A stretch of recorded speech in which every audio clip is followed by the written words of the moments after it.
Hi liebe Moonies und willkommen zu diesem Video. Wie ihr wisst, sammle ich gerne Sailor Moon Sachen, vor allem Medien. Aber es ist nicht immer einfach, an Infos dazu ranzukommen, was es so alles gibt.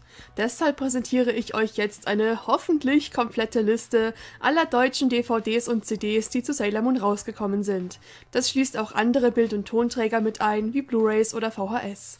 Vielleicht hilft es ja dem einen oder anderen Sammler, den Überblick zu behalten, oder es interessiert euch einfach, was es so alles gab. Falls jemand genauere Infos möchte, wie die Tracklists der ganzen CDs, ich habe die Liste auch in schriftlicher Form auf Wattpad veröffentlicht, da stehen dann solche Sachen dabei. Link in der Videobeschreibung. Okay, los geht's! Und zwar 1998 bis 99 mit der ersten deutschen Veröffentlichung des Animes auf VHS-Kassette. Diese gab es zu Staffel 1 bis 4, allerdings bei weitem nicht zu allen Folgen. Die Episoden wurden außerdem nicht in der richtigen Reihenfolge veröffentlicht. Es gibt 28 Kassetten mit je 2 Folgen. Enthalten ist logischerweise nur die deutsche Synchro, denn mehr als eine Tonspur geht bei einer VHS ja nicht. Es ist bisher die einzige Version, in der die 3 Kinofilme auf Deutsch erhältlich sind. Von 2013 bis 2015 wurde Sailor Moon dann erstmals auf DVD veröffentlicht. Die 5 Staffeln wurden auf 10 Boxen aufgeteilt, wodurch eine Box also eine halbe Staffel enthält. Darauf befinden sich die deutsche und die japanische Version mit deutschen Untertiteln. Bei der deutschen Version gibt es allerdings nur das alte Fernsehbild, das mit weniger guter Qualität daherkommt als die Originalversion. Als Extra lag in jeder Box ein Booklet bei, mit Infos zu den Charakteren, einem Episodenguide und mehr. Außerdem gab es je einen Stickerbogen mit 4 Stickern. Bei Box 10 waren dann gleich 3 Stickerbögen dabei und ein Heft, in das man alle Sticker einkleben konnte. Box 4 und 6 haben zudem die Intro-Songs Kämpfe Sailor Moon und Macht des Mondes als Extras, die man in voller Länge mit einer Diashow hören kann. In den Folgen selbst ist in allen Staffeln Sagt das Zauberwort als Intro zu hören. Auch erwähnenswert ist, dass Folge 89 auf diesen DVDs ihre deutsche Erstveröffentlichung mit Untertiteln feierte. Sie ist im Fernsehen nie ausgestrahlt worden, da es sich nur um Zusammenschnitte handelt, also kein neues Footage. Von 2020 bis 2022 erschien Sailor Moon erstmals auf Blu-ray und im Rahmen dessen erneut auf DVD.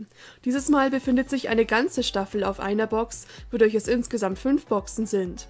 Außerdem hat sich die Bildqualität verbessert. Die deutsche Version hat nun das exakt gleiche Bild wie die japanische. Das bedeutet, dass auch die japanischen Intros und Outros verwendet werden. Zudem enthält die deutsche Version jetzt auch die kleine Eye-Catch-Animation in der Mitte der Folge sowie die Preview auf die nächste Folge am Ende. Da diese damals nicht synchronisiert wurden, sind sie untertitelt. Als Extras liegen den Boxen je ein Poster und eine Postkarte bei. Außerdem befindet sich auf jeder Disc zusätzlich das deutsche Opening und Ending. Diese sind aber nur außerhalb der Folgen anwählbar. Auf Box 5 befinden sich außerdem die Intro-Songs Kämpfe Sailor Moon und Macht des Mondes als Extras. Auch die Reboot-Serie Sailor Moon Crystal hat es zu uns geschafft und wurde von 2016 bis 2018 auf Blu-ray und DVD herausgebracht. Die 3 Staffeln werden auf 6 Boxen aufgeteilt, also eine halbe Staffel pro Box. Der 4. Handlungsbogen Sailor Moon Eternal hatte bisher keinen deutschen Disc-Release, leider. Box 1, 3 und 5 gab es als Limited Edition mit einem großen Schuber, in den 2 Boxen passen. Somit hat man also insgesamt 3 große Schuber mit je 2 Volumes drin. Enthalten ist die deutsche Synchro sowie das japanische Original mit Untertiteln. Beide Sprachen haben die gleiche Bildqualität. Leider hat man es hier versäumt, die Bilder des Intros zu ändern, denn von Staffel 1 auf 2 ändern sich die Bilder halt ein kleines bisschen und auch innerhalb von Staffel 3. Aber naja. Jeder Box lag ein Booklet mit Episodenguide und Artworks bei. Außerdem gab es weitere Extras, je nach Box, wie Postkarten, Magnete, Poster oder sogar einen Lippenbalsam.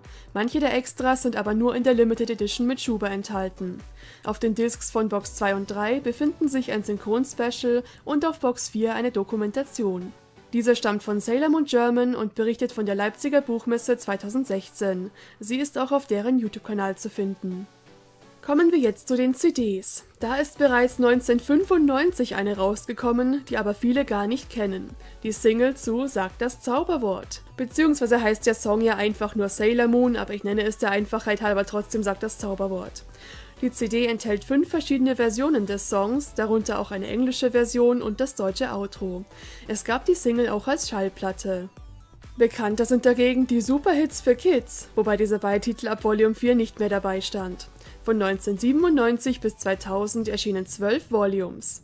Diese CDs beinhalten aber nur wenige Sailor Moon Lieder, der Rest sind vor allem berühmte Pop-Songs dieser Zeit. Volume 1 bis 3 enthalten unter anderem verschiedene Versionen von Sag das Zauberwort sowie einige englische Songs, die nur für diese CDs geschrieben wurden. Inhaltlich haben diese zwar nicht viel mit Sailor Moon zu tun, werden aber als Musik zur Serie gelistet.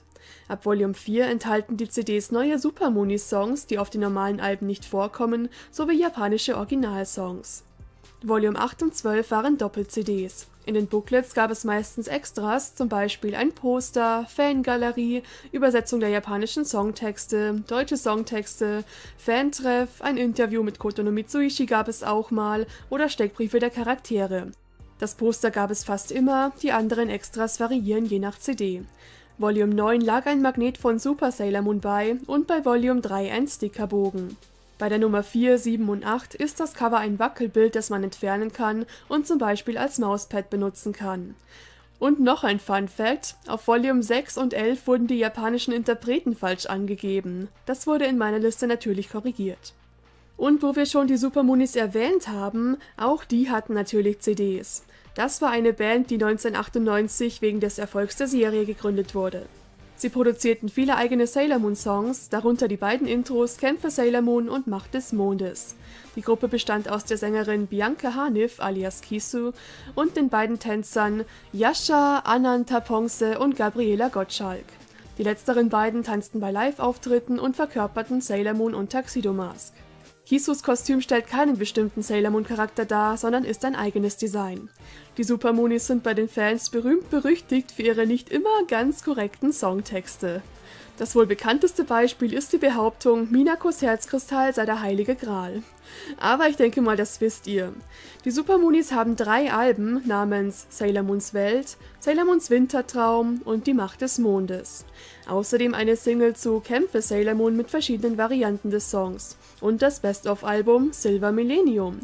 Das war eine Auswahl bereits veröffentlichter Lieder, nur der Song Gefangen im Weltraum war neu. Die 3 normalen Alben gab es übrigens auch als Kassette. Mittlerweile sind sie, ebenso wie das Best-of, digital auf Spotify und Co. zugänglich. Und auch hier gab es Extras, wenn auch etwas weniger. Der Kämpfe Sailor Moon Single und dem Best-of lag ein Super Moonies Poster bei. Sailor Moons Wintertraum gab es auch in einer Limited Edition mit einer Plastikscheibe mit Kunstschnee. Sie soll wie eine Art Schneekugel funktionieren. Bei Sailor Moons Welt gab es in der Erstauflage wohl einen blauen I Love Sailor Moon Kugelschreiber. 1999 kam dann ein besonderes Album heraus, The Original Songs. Sie enthält ausschließlich japanische Songs, ist aber trotzdem eine deutsche CD. Der Großteil der Lieder, aber nicht alle, sind in Japan zur 5. Staffel erschienen. Viele wurden von den japanischen Synchronsprechern der Charaktere gesungen. Und 2001 gab es vom Design eine ähnliche CD, diesmal in Silber, deutsche Originalsongs. Darauf wurden fast alle deutschen Songs veröffentlicht, die in der Serie vorkamen. Ausnahmen waren die kurzen deutschen Versionen von Todokano Omui und Root Venus. Von den Intros ist nur das erste drauf. Der erste Track ist eine Message, gesprochen von Sailor Moons zweiter Stimme Ines Günther. Diese stammt eigentlich von der CD Superhits für Kids Volume 3, wodurch ein Fehler entstand. Sailor Moon redet nämlich von einem Poster, aber dieser CD lag gar keins bei. Ich dachte deshalb, meiner CD würde was fehlen. Aber nein. Die meisten Songs werden von Mara Winzer, Lunas zweiter Stimme, gesungen. Das Intro singt Tina Hierstetter. Wer den Song Sailor Moon auf Weltraumtour singt, weiß man nicht, da die Sängerin nirgends aufgelistet ist. Die nächsten beiden Alben sind Cover-CDs, nämlich von Daisy, ehemalige Sailor Moon German Sängerin und Yume-Mitglied. Beide Alben sind auch digital verfügbar. Das erste heißt Sailor Pride von 2015 und war ein Projekt zusammen mit Sailor Moon German. Es enthält die meisten Songs der deutsche Originalsongs-CD. Hier wurde auch erstmals die deutsche Version von Root Venus veröffentlicht, wenn auch nur als Cover, aber es ist trotzdem eine sehr coole Version. Dem Album lag ein Booklet mit Infos bei, das es bei der digitalen Version auch als PDF gibt. 2020 kam die zweite CD namens Legends from the Moon und wurde unter ihrem neuen Künstlernamen Daisy Nocchi veröffentlicht. Sie covert darauf alle deutschen Intros und das Outro sowie beide japanischen Openings. Dies ist auch die erste Veröffentlichung des Intros Fliegt durch die Wolken.